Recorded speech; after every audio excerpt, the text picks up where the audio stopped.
All right. Well, it looks like we've got a pretty good group in here today, so I want to welcome everybody. Good morning. Happy Friday. We are now underway. Welcome to the first Small Business Forum of our new session. Today's topic is nonprofits, a vehicle for driving community health and wealth, question mark. So today we have some great panelists here today to talk to us about starting a nonprofit, running a nonprofit, the strategy behind building a board of directors and managing a board of directors, and the legal aspects to starting and running a nonprofit, and what it takes to be a founder and be an executive director. So I hope you guys are ready for that. And we have a wonderful moderator today, and I will get to everybody here in just a second. But I want to first thank everybody for joining us and remind you that the best way to engage with us is through the chat feature. And we're going to have some opportunity throughout the entire presentation today for everybody to engage with us and ask questions and make comments and observations. And the best way for the record and for our panelists, so we make sure we don't miss anybody, is through the chat. If you're not totally comfortable with that feature, you are more than welcome to speak up and bring yourself off mute, but we'll get more to that in a minute.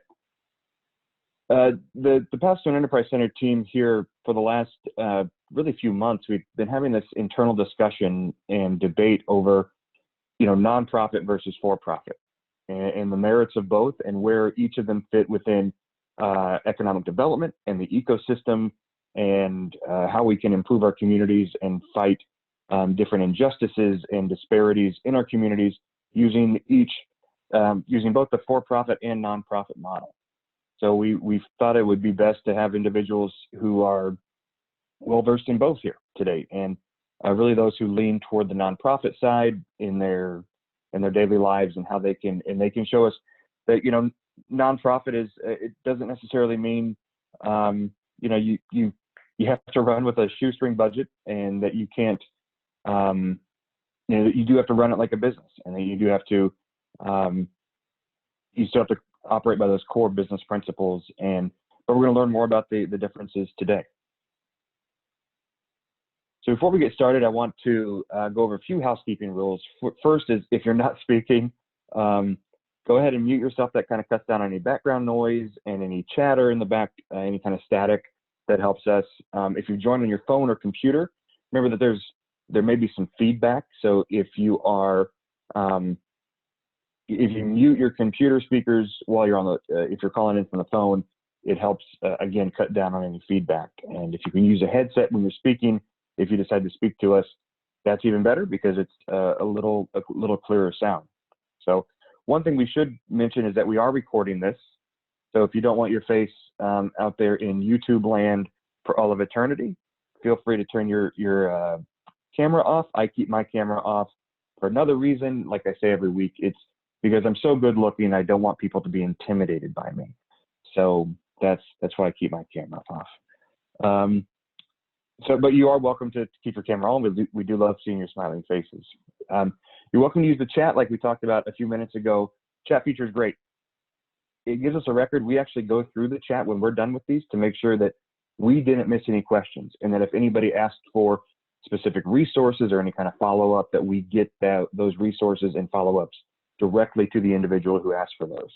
So the chat is a great place to keep records, and it allows everybody to ask their questions at one time, and for us to go over those throughout the presentation here.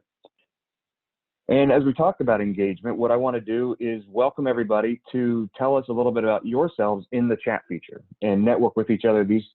We don't do a whole lot of in-person networking these days because of this virus and quarantine and all that. So we want to take this opportunity to let everybody network in the chat feature. Tell your fellow forum participants who you are, where you're from, and what you're hoping to get out of this forum today. So take a few seconds. I'm going to be quiet for 15 seconds and let everybody just kind of type, and we'll see how many responses we can get about who you are and why you're here.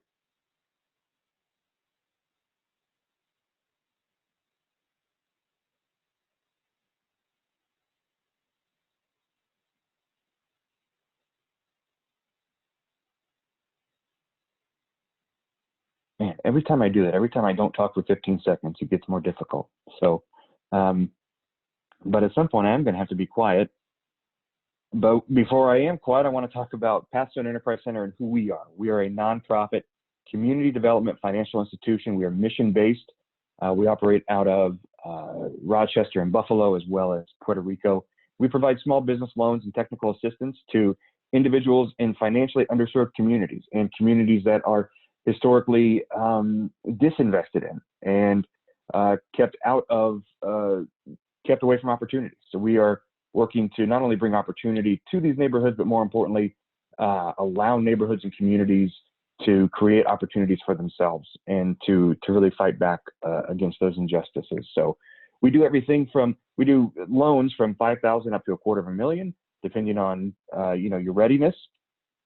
And what I think sets us apart from everybody else is, what we're doing today, which is our free technical assistance. And the type of technical assistance we're doing today is a business development education workshop.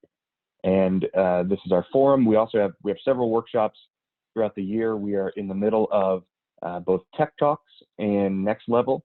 Tech Talks helps entrepreneurs and small business owners use technology to grow and run their business.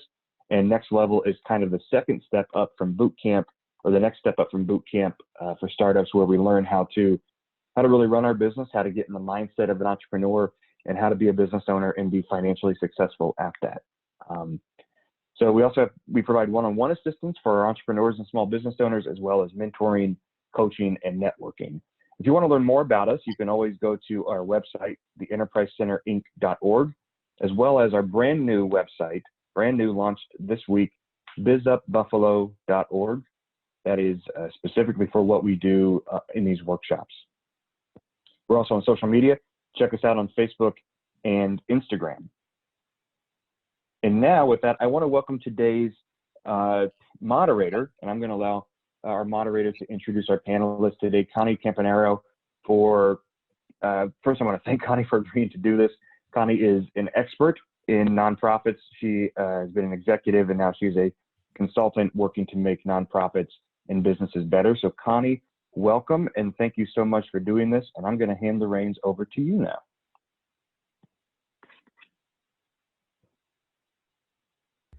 Connie, you're on mute.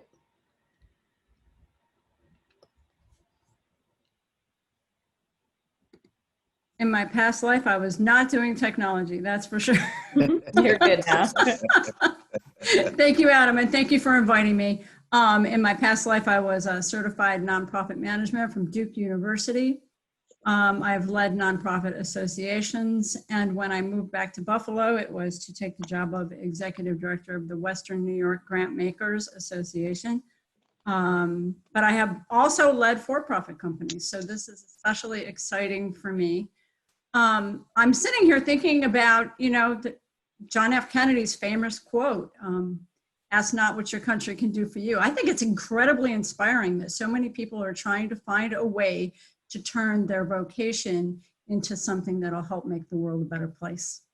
And that can be done by starting a nonprofit, by volunteering for a nonprofit, or by starting a business that is socially conscious. So I'm super excited about all of your enthusiasm.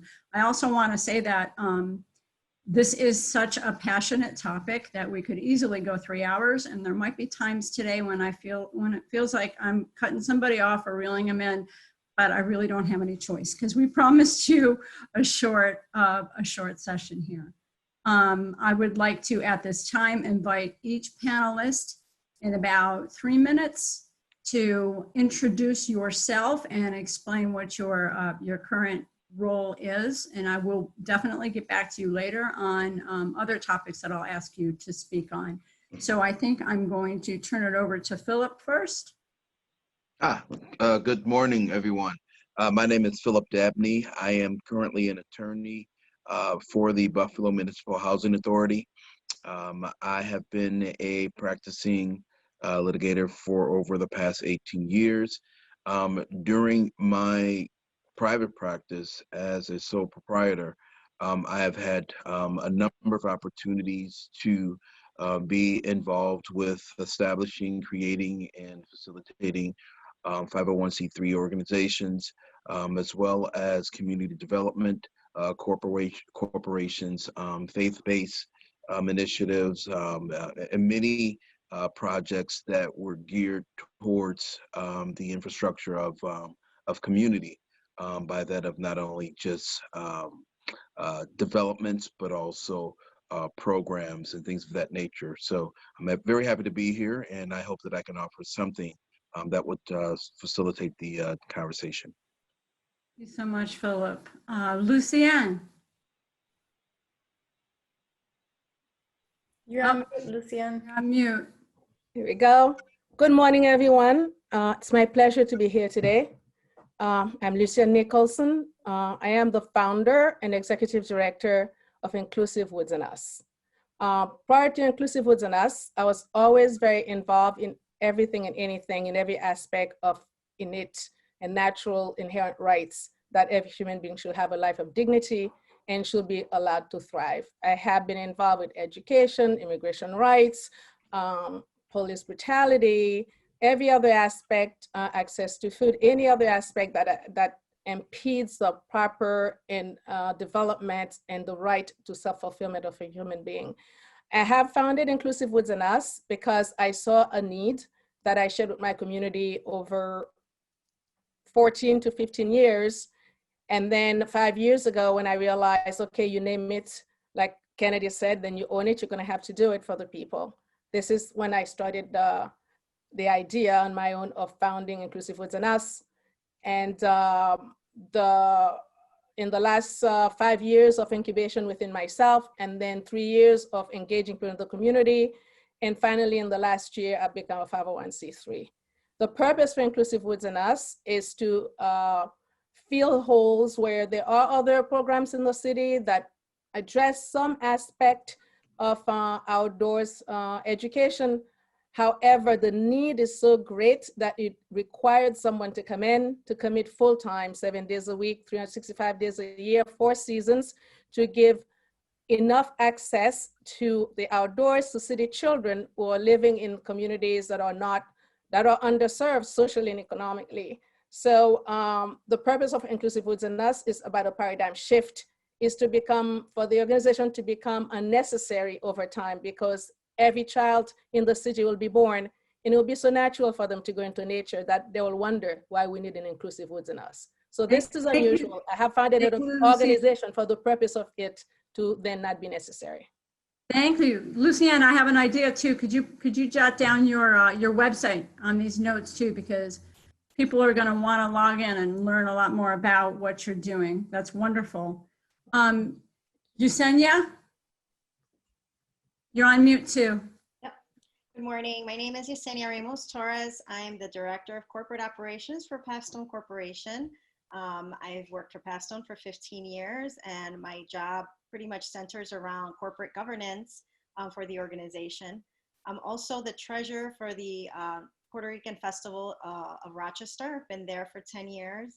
And so I have some experience in not only helping in board organization, board governance, but also as being a board member of a not-for-profit. Thank you so much. Thank you so much for sharing. We are going to, at this juncture, we're going to run a quick survey to learn a little bit about your motivation for signing up for today's webinar. Adam? Adam, can you try launching the poll? It's not, it says I'm logged in from another device. Yeah, I think I launched it. All right, here we have 3 guesses, but we also have an other. So if we didn't predict what you're thinking, that is certainly understandable. What is your motivation for starting a nonprofit? Go ahead and choose the one that most accurately fits what you're thinking today. Was it to be tax exempt? Was it to be eligible for donated revenue, such as grants?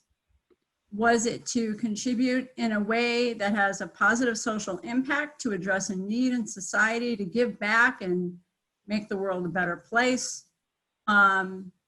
Or other. If none of these describe what you're thinking today and what motivated you to tune in today, go ahead and check other. And then you could also jot down what that other is. Again, just so that we have an appreciation of how we can address what it is that you are itching to hear about. Some people don't see the poll. It's got a green stripe across the top, and it's just a real basic form.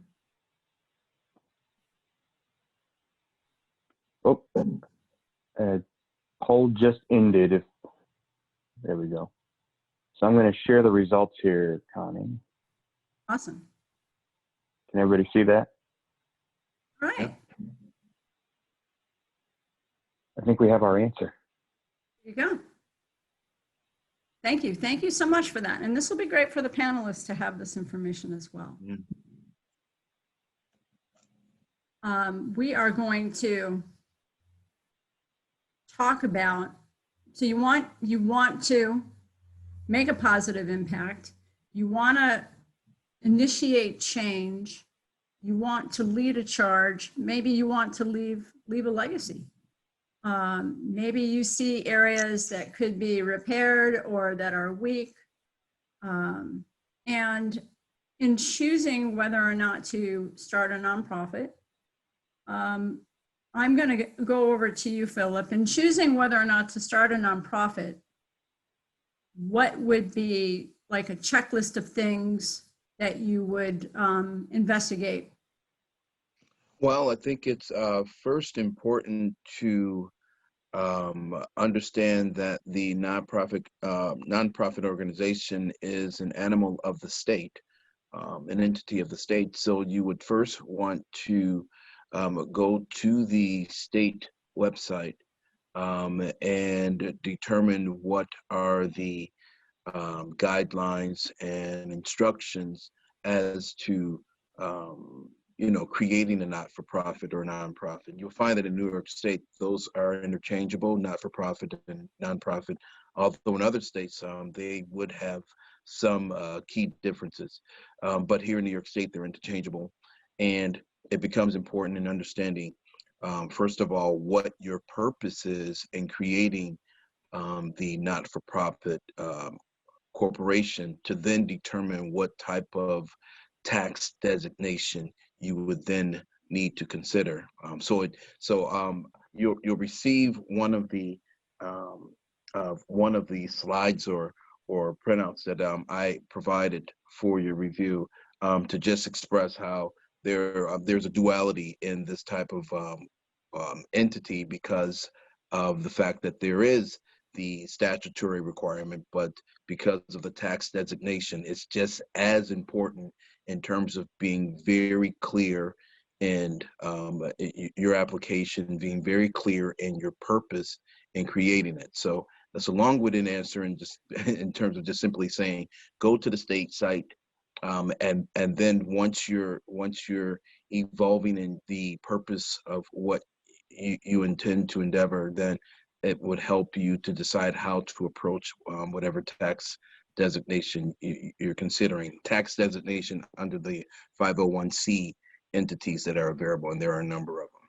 Yeah, and you bring up a good point. Avoid getting sucked into reading about how to start a nonprofit from a very attractive website that happens to be talking about the laws in Minnesota. So focus on what the IRS says. Focus on what New York State says, period, end of story. Although we do have somebody here from California. Because you could end up following some guidelines or getting excited about a corporate structure that's available in the state of Vermont, but not in New York yet. And then you just wasted your time. Exactly. Phillip, do you need to be a corporation first and then file for 501c3 status, or can you just do it all at once? You would need to be a corporation first, and then based upon what I've done also is I've included a checklist, but yes, you would need to be a corporation. You would need to be an entity first, seeking a tax designation with the IRS. Okay, and on the last slide, just so you know, there are links to the same resources, the checklist by New York State, the Charities Bureau, things like that. Lucienne, when you decided to start a nonprofit, what did you do first? Well, once I decided that I had to create a nonprofit, at first I thought I could just do something by membership, and I realized because I was dealing with children and minors, the government would want to be involved with what I'm doing with the children. So the route became that I had to become an entity and I had to be registered. So for me, I didn't have an option as far as not being a nonprofit or for-profit because of the children and the minors who were involved. The first thing that I did, as I said earlier, my idea began when I was 16 years old. And when I was 15 years ago, when I was volunteering in the city school district, I came face to face with a lot of needs that I knew I don't have time to go into here. I could be supported and addressed and mitigated if I can get the children into nature. Then what I decided to do is I started to educate myself about a nonprofit, what it is.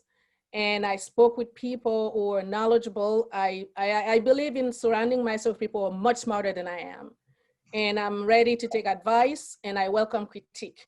I made sure that I didn't have people around me who make me feel good and say, oh yes, you can do this, you can do anything you want. So first it was about me educating myself about what a nonprofit is, learning the terminology, learning the language, and reading up on all the sources that the mentors that I have sought out in my community will give me. So I became a student all over again. It was to learn about what it is that I was seeking to do. The next thing that I did was looking for mentors or directly. For instance, if Connie were in Rochester, I probably will call her. I will start shifting from education to women's rights and other things I used to do. So I said, I need a new set of mentors now. So I set out in the community to find where these people are. And I tell them my ideas and I ask for help. And I got a lot of good directions. And the next things that I created, like Phillip said, the organization, the corporation, and finally I had to apply for the tax exempt status. All of that was only possible because I created a network, I reached out, I made myself available to people. I work on people's time, not my time. And I will say that it was very helpful that I was very punctual, I was responsive, I was accountable. There are a lot of things that you have to embody if you're gonna be successful with a 501c3, like with anything else. So I was very lucky, something that wasn't mentioned, how do you pay for the paperwork? How do you get that done? It's not something you can just, it's not advisable. I'm sure we have a lawyer here that you think you can just download a form and fill it out and do this by yourself. It's very complicated because, as Phillip said earlier, you are accountable to the state now. You're accountable to the government, and there are rules you have to follow that you normally encounter in a for-profit business. So I had to find out how to pay for a lawyer to create a nonprofit for me, and inform myself about, in the process, it's one step after another. Then I discovered that based on your idea, if you're following the Kennedy quote, which Connie cited for us earlier, that actually at that time, there was something in New York State through Cuomo's office that if you have an idea for nonprofit and they deem that this nonprofit idea is really going to be helpful to the community that has been long underserved, and the need they feel is unaddressed, and you're doing it nonprofit, and you're not looking to pay yourself. You're just doing it just for the sake of the good of it. And I submitted an application to Albany, and like everybody else did, and it was published in the city newspaper. So you have to become a reader, a researcher. You have to always be looking for what new information is out there that you haven't seen yet that can advance your 501c3 idea. So to finish up, I'll say that it was in the city newspaper, and I came in just 2 weeks before they were closing it down. It was December 2018, and I applied like everybody else applied, and there was a whole long process. I was interviewed 3 or 4 times, and then they get to pick nonprofits ideas that felt really was gonna meet a need that they feel that is necessary and timely for the community.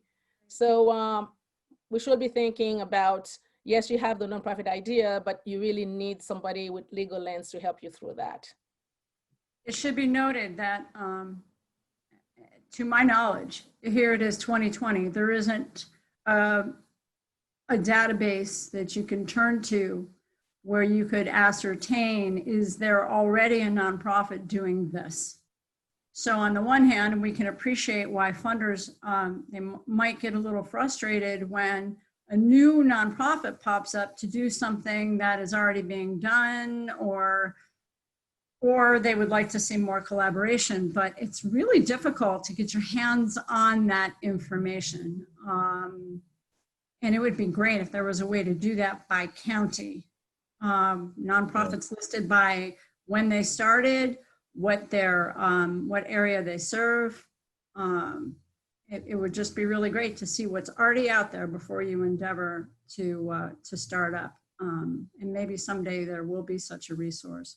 I want to talk about this graph here real quick and get Yesenia's engagement here too, because her job is to, your board of directors, your board of trustees, whichever you choose to call them, these are volunteers. So a board of directors for a for-profit company is looking for their share of the profits, or they may be paid, but a board of directors or a nonprofit, they're purely volunteer. So it's certainly understandable that they might not be, it might not be front of mind what every little procedure is that they're required to follow legally, although they are responsible for following them legally.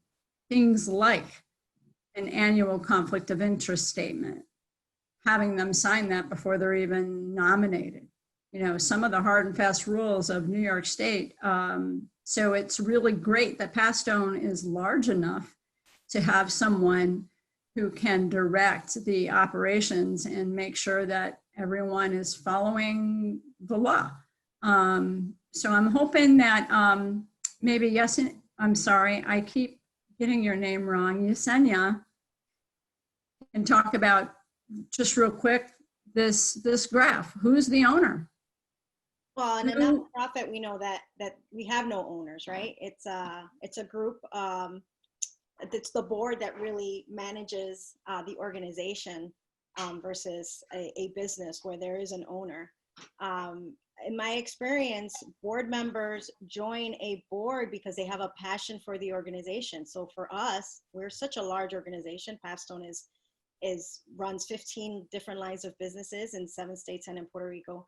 We have board members from all over, and their passion encompass a lot of the things that we do, whether it's human services, real estate development, small business lending, training and employment, child and family development, all of those different things that encompass that kind of rises, that kind of is your passion, right? And so you want to give to a community. For me personally, my passion, I mentioned this to our moderator yesterday, my passion is event planning and my culture. And so that's why I joined the Puerto Rican Festival, because we put on a 3-day festival every year. And so I am a volunteer. I do not get compensated for my time or my work, but I do belong to a board. I follow the duty of care, duty of obedience, duty of loyalty, as board members are supposed to. And I give back in that manner. Thank you so much. I want to reiterate quickly, there is no owner. You can be the founder, you can be doing all the work. That doesn't make you the owner. You can serve on the board. That doesn't make you the owner. The board can choose to employ you as the executive director. The board can choose to employ you as the executive director. Ideally, that means you step off the board and now you're an employee, and now guess what? You can get a paycheck, assuming the money is there.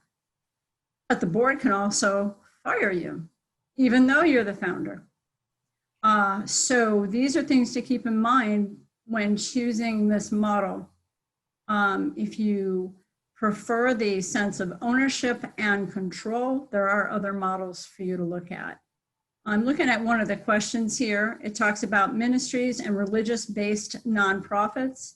The #1 recipient of charitable donations in America is religion. About a third of all donations are going to religious causes. I can't speak for every church. My church is a chapter of a national organization. The church did not have to file its own, or does not have to file 990s. So there are a variety of things that are different. I cannot speak to 501c46. I do know that one of them is for civic groups, professional organizations. So there are some subtle differences between the different varieties of nonprofit status, tax exempt status.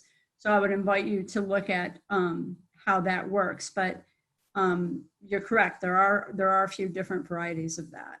I wonder if Philip could throw some clarity on that for us. Okay.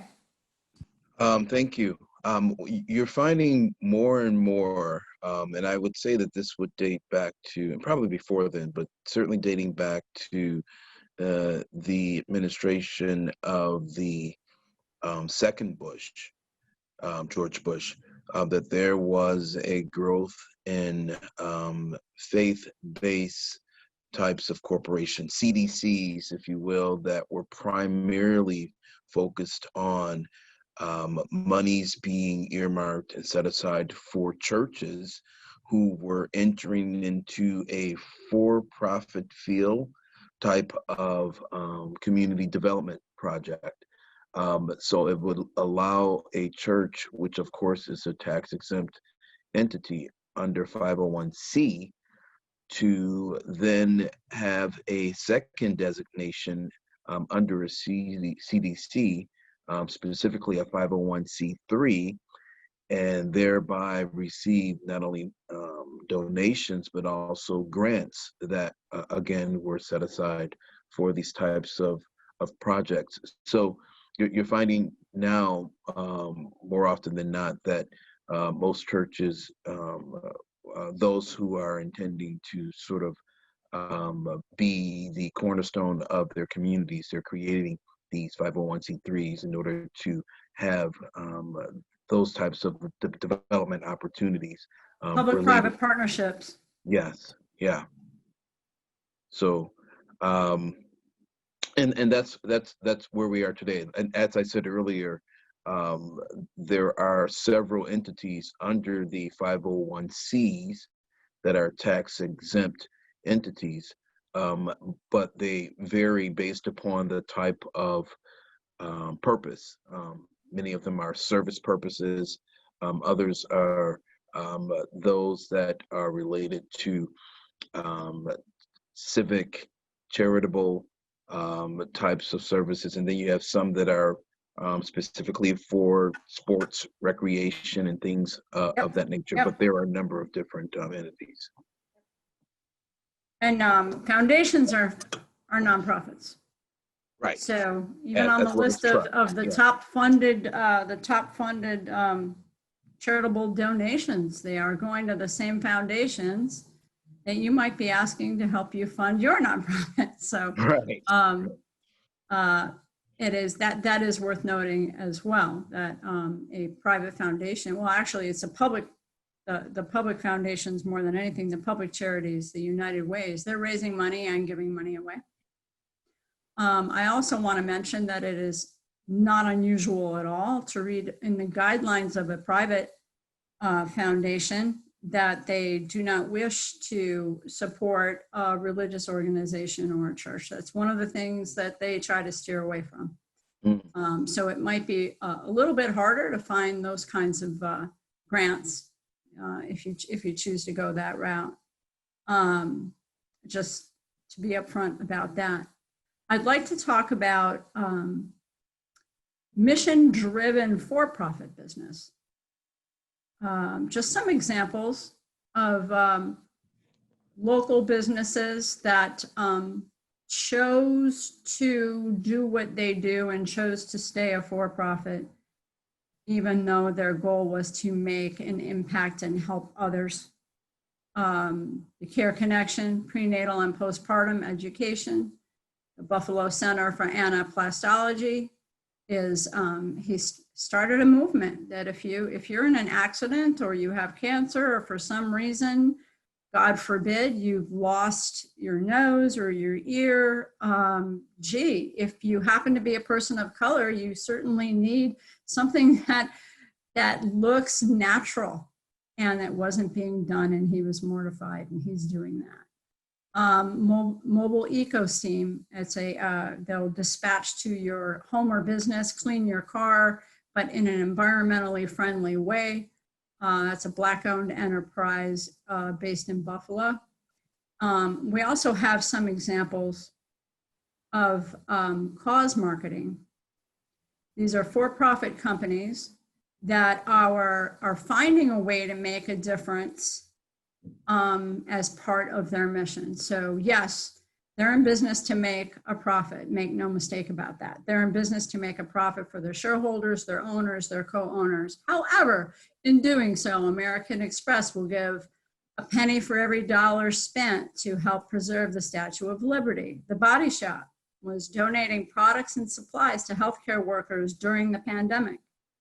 Tom's, the sneaker store, gives away a shoe. For every shoe it sells, it gives away a free shoe. When I was a concert promoter, I did some tie-ins with Tom's, and at the time it was for children in Africa, the shoes. Ben & Jerry's ice cream, that's a privately owned company. Do you ever wonder what's on their mind in terms of their ethics and in terms of what they'd like to see done politically in America? All you need to do is look at what they name their ice creams and look at their videos. So they find creative ways to educate us about difficult issues such as voter suppression and social justice issues. These are all for-profit companies finding other creative ways to make a difference in the world, in addition to making a profit for themselves. I'm wondering at this point, now we have about 15 minutes left. I'd like to ask Phillip and Yesenia, if you start a nonprofit and you do it for 10, 15 years, and then you just decide you're tired of it, can you sell it? Negative. No. Now what do you do? Well, go ahead. Well, I in our experience at PathStone, for example, we have affiliated with other not-for-profits that have ceased to exist. So we take them over. There's the possibility of doing that. Phillip? Well, when you say sell, this is my understanding. When a non-for-profit or not-for-profit cease to exist or decides to close, it has to reconcile its assets. Because again, all of the assets, as well as the liabilities, are overseen, if you will, obviously by the board, who has a fiduciary duty, and they must answer to the to IRS or to the state relative to the assets that have been amassed that are most often and not the result of donations, grants, and fundraising. So in order to dissolve or to end a not-for-profit, that dissolution would have to be documented and performed in such a way that it does not appear to become or represent profit to any one individual or one entity as some type of for-profit result. So that's when I say in terms of selling, no, you can't sell it, but you can do what you would ask for those to do to you: donate, give, and that's how you would reconcile the assets. Thank you. That's a really good point. And that's an area that you definitely want to pay attention to New York State's regulations on it. Absolutely. As well. I do want to mention, because it kind of got lost in the shuffle. As a nonprofit, you're not required to rely exclusively on donations. Right. Earned revenue is going to be trending even more in 2020 and 2021 than it ever did before. I want to hold up goodwill as a great example of earned revenue. Obviously, when you buy something at a Goodwill store, you're taking away something that you believe to be of, that $5 or $10 value. That's not a donation. Yeah. That is a purchased product. They recognize that as earned revenue, but it is earned revenue within their mission boundary. Did anyone have, and there are other examples, the Girl Scouts is one that Dion has brought up. They're out there selling cookies. It's funding their activity. There you go. Must align with the mission. Product or services sold. One example that I used, I ran a nonprofit theater management company and one of our properties had multiple venues inside, multiple event spaces.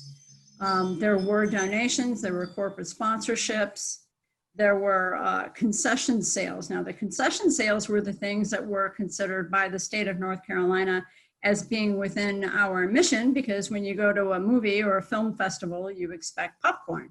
So that was okay, but it was taxable. So we made sure that sales tax was included in the price and we paid our sales tax quarterly.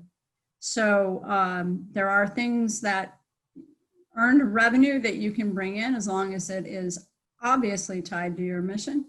You may or may not need to pay sales tax on it. It would depend on your state's practices. But in our case, we didn't have to rely exclusively on donations. People bought tickets, people bought popcorn, people bought ads, advertising in our playbill. So there were many other sources of revenue, but we also had government grants, corporate sponsorship, which there are subtle differences on that. You don't want to get too comfortable thinking that you can sell advertising and call it a donation, and individual donations. And then of course there was event fundraising. That is another form of individual donations, but when you buy a ticket to a fundraising event. So those are some other things quickly to cover. We have about 9 minutes left. I would like to show the list of resources and or any other slide that Adam may have produced. And also see if there are more questions from attendees. Or do you have a question for one of our panelists? Do any of the attendees have a question specific to a panelist? Cindy had a question earlier. Cindy, would you like to take yourself off mute and ask your question?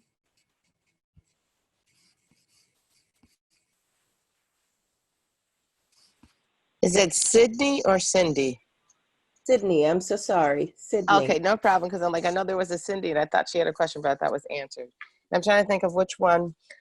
Oh, yes. And I think anybody can handle it, but maybe Mr. Dabney might be the most qualified, but I was wondering with the multiple designations for 501Cs, and I'll just say with one nonprofit, I know you can't be involved with political agendas, so you need a Right. 501c4.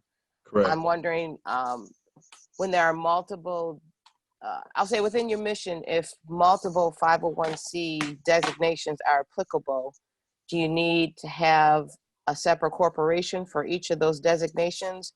Or is there a possibility to have more than one designation for one corporation? Well, the designation would be attached to the EIN, which is attached to the entity. An entity cannot have more than one EIN. So if, and it does go directly to purpose. If your purpose is among the various multiple endeavors are unable to be unable to coexist, which in most instances, based upon the various types of designations there are, you would in fact need to create a separate entity. So the short answer is, if, for instance, you have a civic organization, one that is a sorority and the other is some other type of society type of entity, I think it would be possible to for them to share the EIN. However, I would submit and suggest, because you're dealing with the IRS and you're dealing with possibly different engagement, although the purposes may be the same, it would be best to create separate entities altogether and not attempt to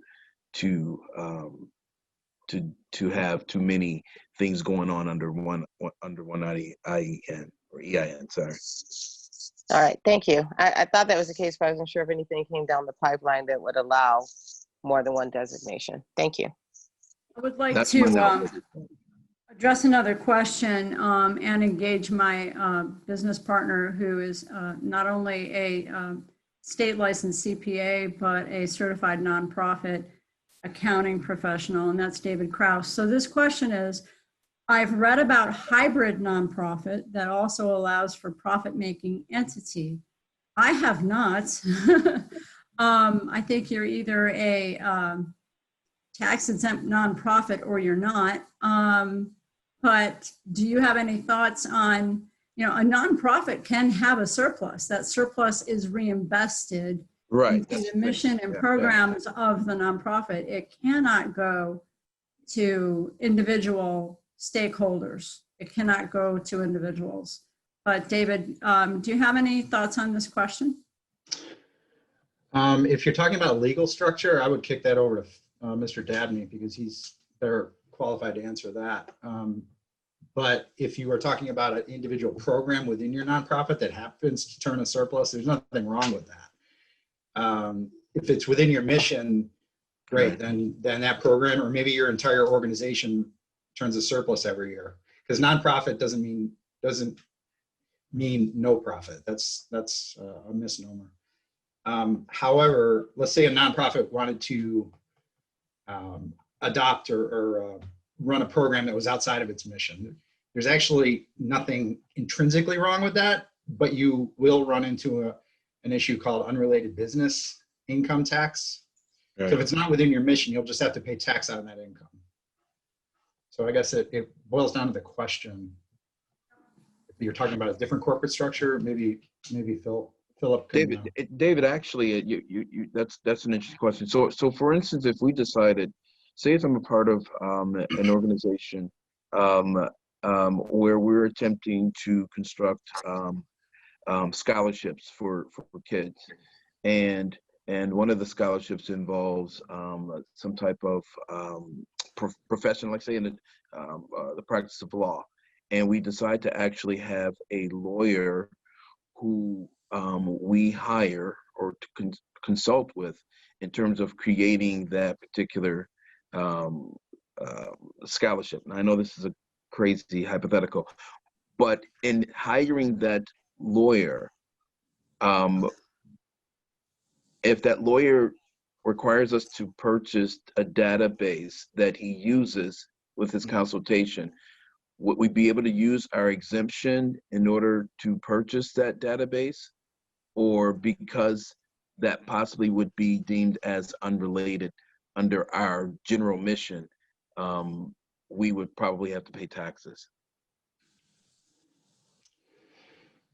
Based on what I'm hearing, I mean, it all comes down to whether it's part of your mission. I think that last statement you made. So it becomes an interpretation about that activity, whether it's within your mission or not. What if an organization, a not-for-profit, adds like an LLC under its umbrella? I've seen that. We do that. That's why I'm asking. We have a ton of LLCs.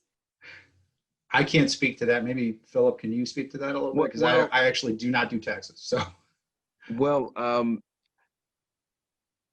that's somewhat problematic because the nature of an LLC is to limit your liability. But the limiting of liability is related to one's ownership. And so that seems to be a misnomer when you're considering it as a not-for-profit corporation that is not owned by that is not owned, but it's in fact governed or directed. I have seen it as well, and I'll be quite honest with you. I'm not sure as to how that is how those waters are navigated in terms of a not-for-profit LLC. In fact, I haven't seen that in New York law because it's governed under the statute of not-for-profit corporation law in New York State. And I know that there isn't a not-for-profit limited liabilities statute, not to my knowledge. And that's the key. I am going to read this this article that has been posted here, the link to the article. But the first thing I'm going to look for is, are any of these organizations in New York State? Because there are some interesting hybrid models. I just haven't seen any in New York State. Okay. There's another question here about, can I be the founder of a nonprofit and outsource a service to my private business? There are a lot of things you can do under the rules and restrictions of your conflict of interest statement. You have to have a conflict of interest statement.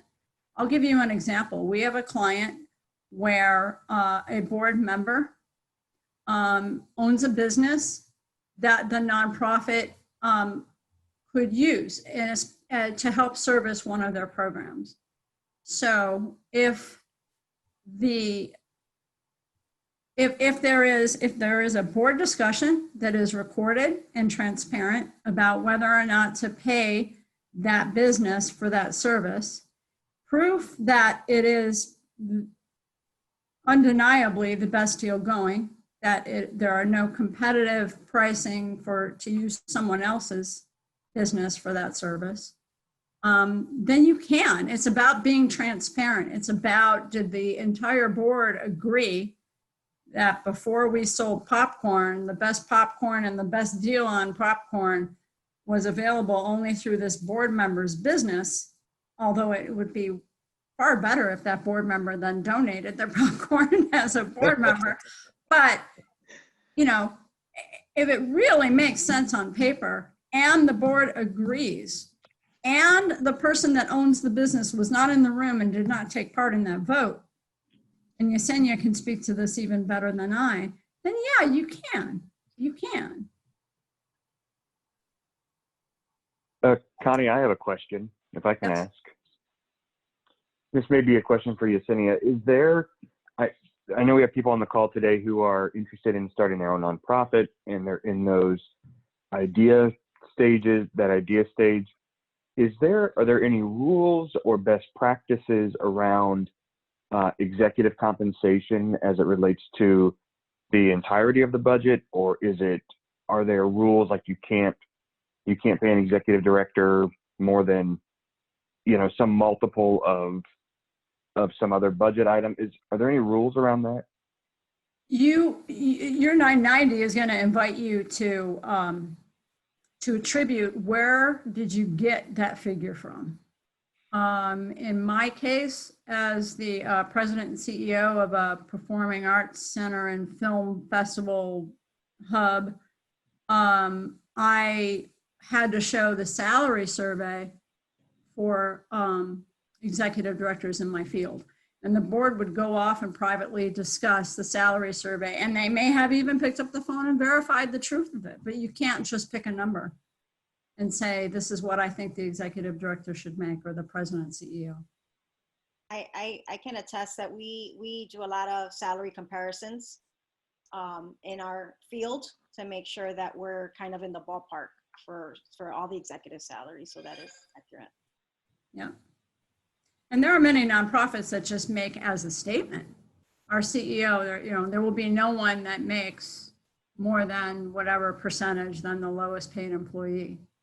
And they make that public and they make that transparent, and people just admired them all the more for it. But yeah, and obviously, I think, Adam, one of the things you were alluding to is it does have to be money that you have already raised or earned. You know, zero-based budgeting, where is the money coming from? Now we can say, how are we going to spend it? And Great, I think thank you. that we're coming up on, we're coming up on close time, I believe. So Great. on this list of resources, you've got your New York State Charities Bureau. You need to be registered before you ask people for money. A few of the other highlights, Adam, I'm going to turn the mic over to you. Thank you. Wonderful. Well, thank you, Connie, and thank you, Yesenia, Lucienne, and Phillip for joining us and being our experts today. You guys did a wonderful job. This was so helpful to so many people, and for those of you who want to go back and maybe watch certain parts again or the whole thing, this will be available on YouTube in the coming days, and everybody who attended today will get an email with that link in there. You'll also get a copy of all these slides sent to your email as well, with all those resources on there. And Mr. Dabney has sent me several documents that I will send out to everybody for those of you who are looking to take that next step in your nonprofit journey and just your business ownership journey in general. So thank you, Phillip, for sending me those resources, and I will send those out to everybody.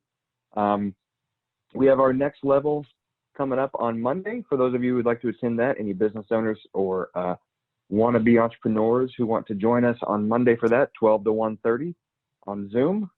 There's links to that. That'll be in the email. And then Wednesday is our final Tech Talk, 12 to 1:30. We'll be talking about website development and content management. But before I let you guys go, I want to thank our panelists again and our wonderful moderator. Thank you guys so much. You have a round of applause from me. Thank you guys so much. And enjoy your weekend and stay safe and enjoy this wonderful sunshine and 90-degree weather we're having up here in Buffalo. So, yeah, all the rain. Yeah. Awesome. Everybody have a blessed weekend. Thank you so much for attending, everybody, and we will see you real soon. All right. Be well, everyone. Take care, everyone.